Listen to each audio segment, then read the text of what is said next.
Mais pour nous ici,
je suis privilégié.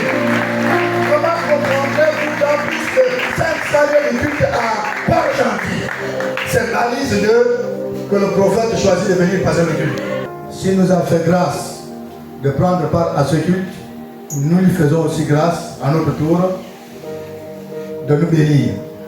Je crois qu'une seule parole suffira pour que tu repartes d'ici rempli, restauré, guéri. Révérend, soyez les bienvenus.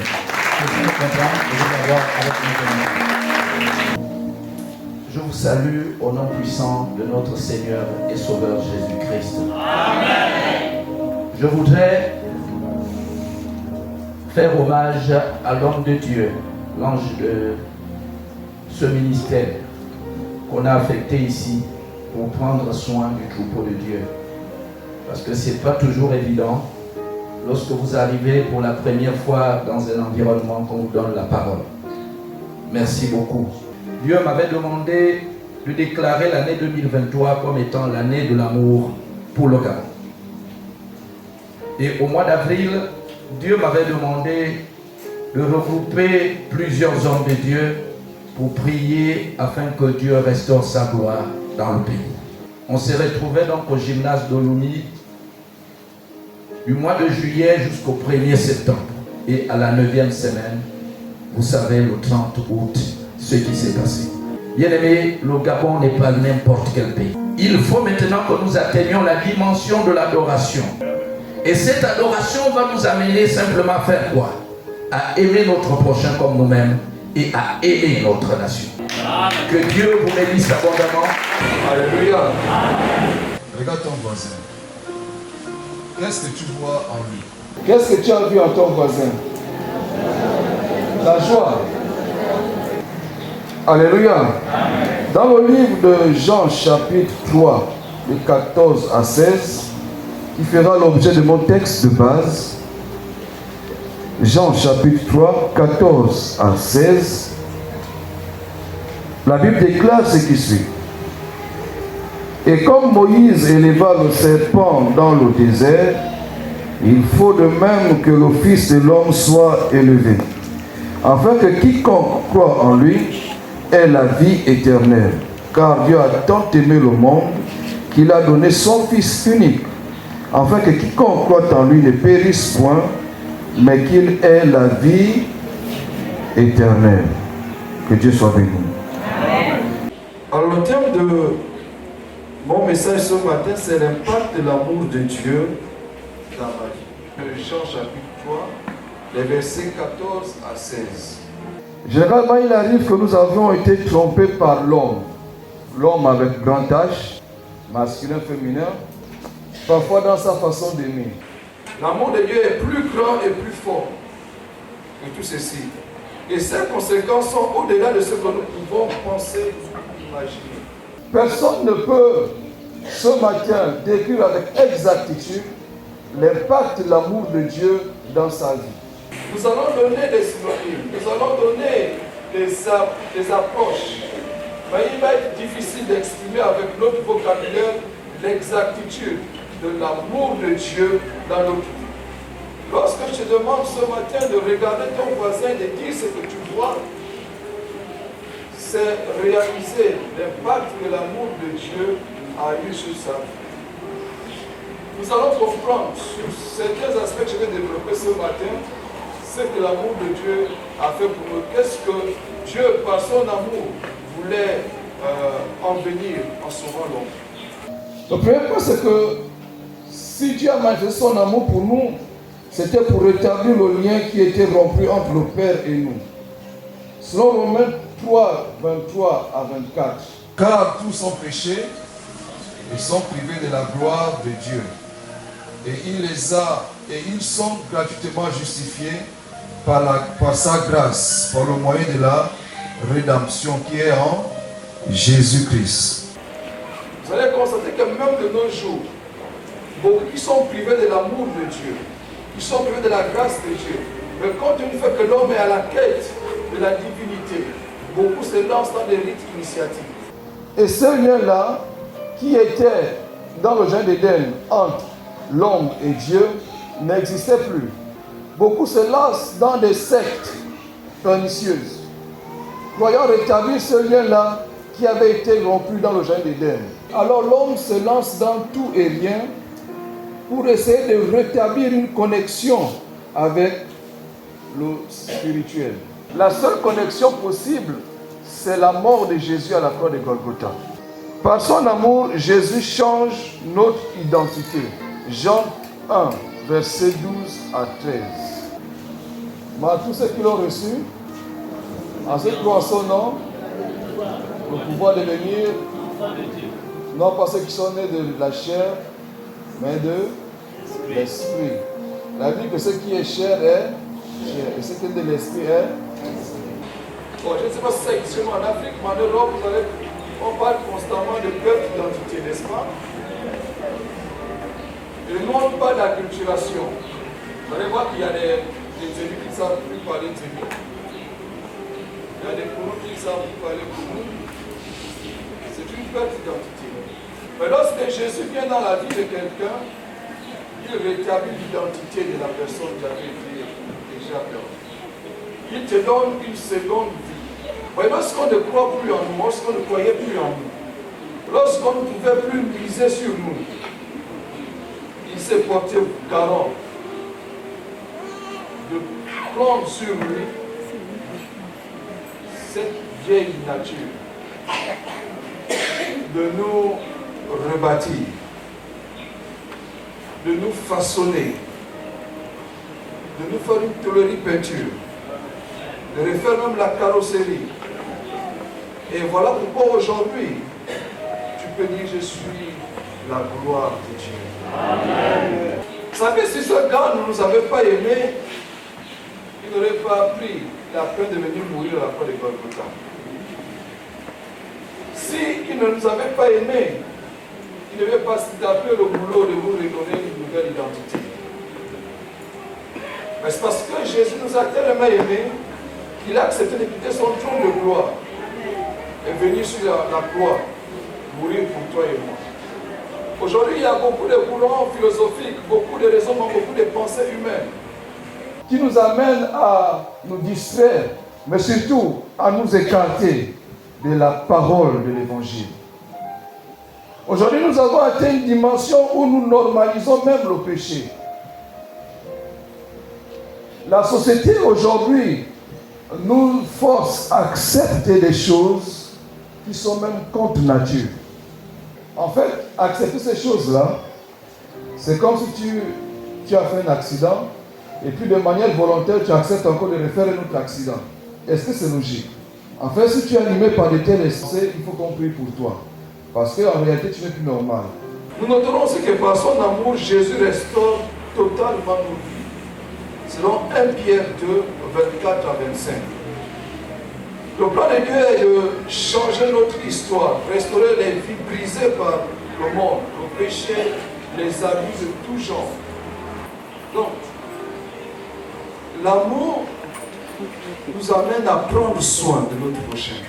L'amour nous amène à une dimension supérieure. L'amour, c'est la nature même de Dieu. Et ce n'est pas dans la nature du diable, l'amour. Généralement, je discutais avec les collaborateurs, je leur disais, lorsqu'ils parlaient des gens qui sont dans les sectes, tout ce que parfois ils sont là à vous faire subir pour vous donner son argent, je vous dis, mais c'est tout à fait normal. Vous savez, lui, il pense à tout ce qu'il subit pour avoir ses richesses. Et puis toi, tu veux venir gratuitement comme ça et te donne son argent. Non, l'amour est divin. C'est un langage qui est propre au diable. Un sorcier ne sait pas aimer. Demander à un sorcier d'aimer quelqu'un, c'est vraiment une mission impossible pour lui. Il faudra d'abord qu'au préalable, Dieu ait fait un travail dans sa vie. On peut avoir une bonne éducation. Il y a une dimension de l'amour qu'on ne pourra pas atteindre. Il faudrait que le Seigneur vienne opérer des changements en nous pour atteindre cette dimension. Voilà pourquoi Jésus vient restaurer les vies brisées. Voilà pourquoi il faudrait qu'au préalable, Dieu opère des changements dans ta vie. Son amour nous fait asseoir avec lui dans le lieu céleste. Jean 14, 1 à 3. Je m'en vais auprès du Père vous préparer une place, afin que là où je sois, vous aussi vous y soyez. Si quelqu'un ne t'aime pas, il ne va jamais solliciter ta présence.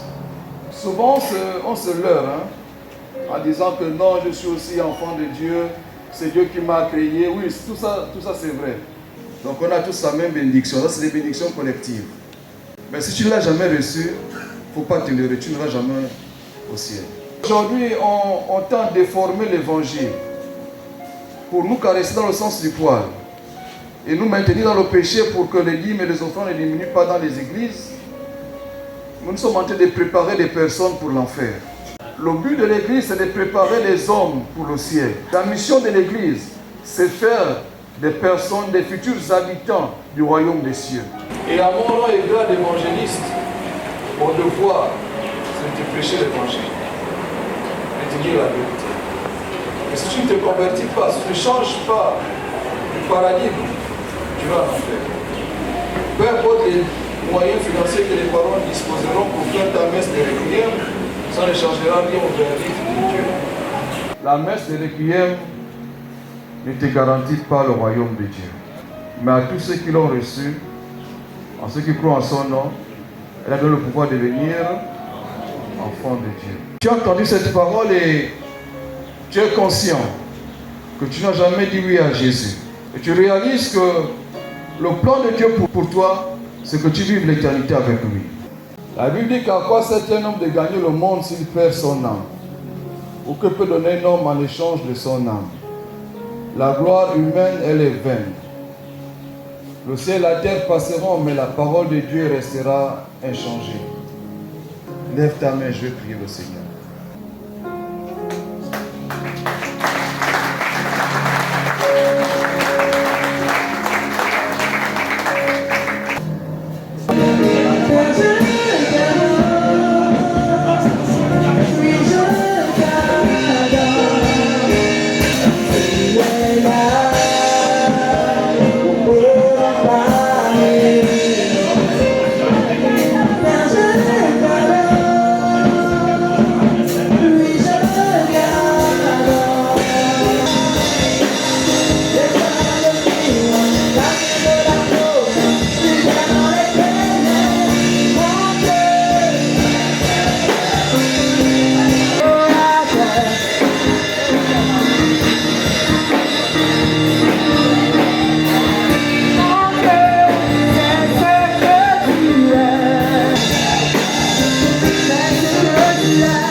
Selon son plan établi, Nous lui appartenons par l'Esprit. nous lui appartenons par l'Esprit Pour obéir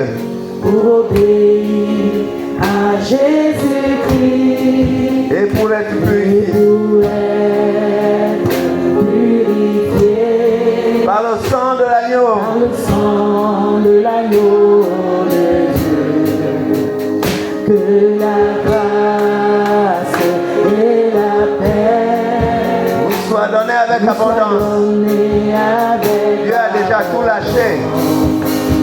Oui, la grâce et la paix nous soient données avec abondance. Confessons encore à nous que Dieu a choisi. À nous que Dieu a choisi Avec conviction et avec foi. selon son plan établi. Je lui appartiens. Lui appartenons par l'Esprit pour obéir à Jésus-Christ. Et pour être purifié par le sang de l'agneau.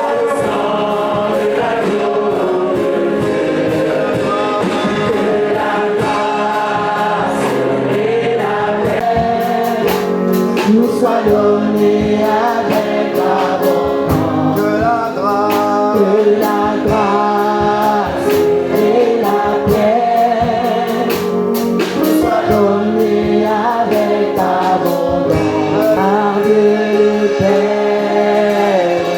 c'est toi que nous reconnaissons comme le roi.